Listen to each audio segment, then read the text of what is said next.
Keskustan varapuheenjohtajuus. En ollut vielä pari vuotta sitten, eikä ehkä vuosikaan sitten vielä kauheasti asiaa ajatellut, ei oikeastaan ollenkaan. Tämä kansanedustajan tehtäväkin tuli hieman yllättäen. Mutta nyt itse asiassa matkalla Kalajoelle Pohjois-Pohjanmaan piirin kokoukseen ja ajattelin tehdä nyt sen videopätkän, mitä tuossa annettiin mahdollisuus, kun puoluekokouksessa Jyväskylässä valintoja sitten teette. Asun Mikkelin Anttolassa ja läksin tuossa 5 jälkeen sieltä ajamaan ja on nyt tulossa Kangasniemelle, tai olen jo Kangasniemellä. Ajan siitä Jyväskylään ja siitä edelleen Kalajoelle. Asunut Mikkelissä useammassakin paikkaa, asunut Savonlinnassa, opiskellut Helsingissä, mutta tämä Kangasniemi on kotipaikka tässä Mikkelin ja Jyväskylän puolivälissä. Käynyt Kangasniemellä koulut. Vasta lukion jälkeen sitten Suonenjoella maatalouskoulua, sitten Saarijärvellä maatalousopistoa hetken aikaa ja sitten Helsingin yliopistosta Viikistä valmistunut maa- ja metsätaloustieteen maisteriksi pääaineena maatalouspolitiikka. Sen jälkeen ollut yliopistolla hetken töissä, jokunen yliopiston julkaisusarjaa ja sitten vuodesta 1999 viime vuoteen saakka MTK Etelä-Savon toiminnanjohtajana. Ja siinä rinnalla reilu 20 vuotta tein viljelijän työtä.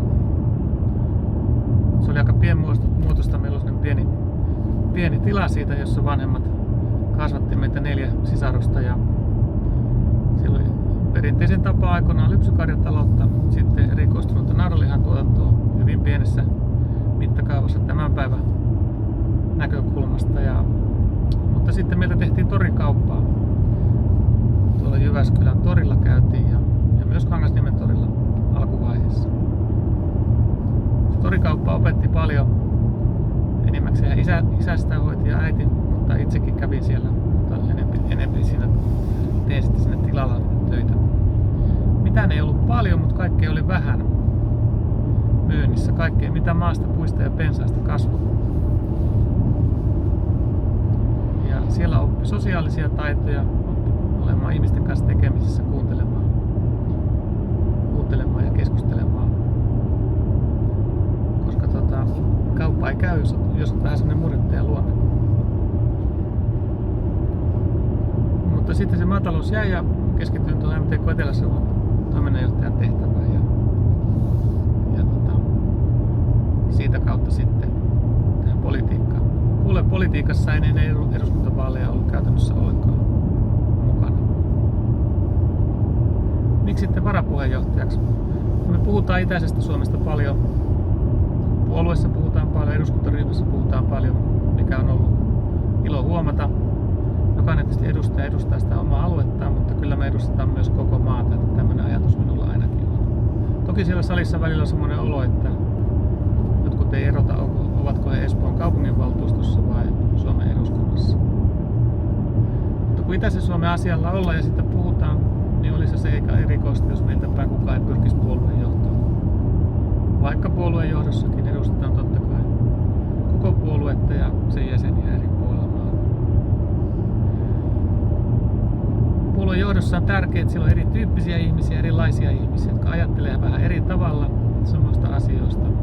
Silloin saadaan erilaiset näkökulmat esille. Ja se mikä politiikassa tuolla eduskunnassa on huomannut, niin siellä ollaan vähän ehkä turhan kaukana ihmisestä, ihan sitä tavallisen ihmisen arjesta.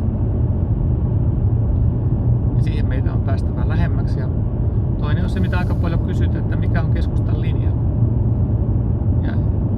Ja se on nyt sitten, kun puolueen johto uusiutuu varmaan, tai eikä varmaan vaan isolta osin, koska pääpuheenjohtaja vaihtuu, mutta myös varapuheenjohtajia varmaan.